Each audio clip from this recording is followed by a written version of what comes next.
Жайыл районунда бүгүнкү мезгилде абал туруктуу. Коронавирустун алдын алуу жана жайылтпоо максаты менен жергиликтүү бийлик бардык аракеттерди көрүүдө. Жүргүнчүлөрдү ташуучу унаалардын жүрүшү кескин кыскартылган. Элдин себепсиз көчөлөрдө жүрүүсү чектелген.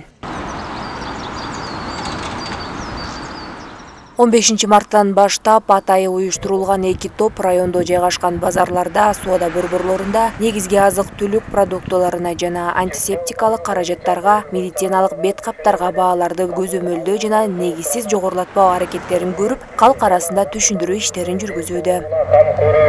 Коронавирустун жайылуу азык-түлүк соода түйүндөрүндө элдин санын чектөө максаты менен өндүрүмдөрдү кардарлардын үйүнө жеткирүү кызматы уюштурулууда. Аз камсыз болгон үй бүлөлөргө атайы волонтерлор тобу жардам көрсөтүүдө. Жайыл районунун 35 айылында жана Кара-Балта шаарында элге коронавирус илдетинен сактануу жана аны жугузуп албоо тартиби түшүндүрүлүүдө. Бул максатта элеттеги калктуу конуштарды, шаардагы турак жай кварталдарды көчөмө-көчө ропор менен жабдылган атайы унаа кыдырууда. В связи с чрезвычайной ситуацией убедительная просьба жителей Дүйнөдөгү жана өлкөдөгү кырдаалды эске алуу менен Жайыл районунун тургундарынан себепсиз сыртка чыкпоого чакырабыз.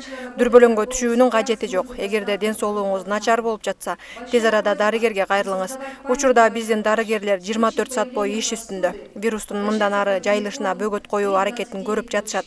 Жарандардан болсо бир эле сураныч, үйдө болуңуздар. Медицинские работники сегодня находятся на передовой и являются защитниками здоровья населения. Тийиштүү маалымат жайылдыктарга жалпыга маалымдоо каражаттары радио түйүндөрү аркылуу жеткирилип жатат. Коронавирус боюнча атайы түзүлгөн ыкчам штаб өзүнүн ишин туруктуу 24 саат бою алып барууда. Бардык пайда болгон маселелер ыкчам чечилип, тийиштүү чаралар көрүлүүдө. Нурай Кайратова, Азат Султаналиев, СТВ.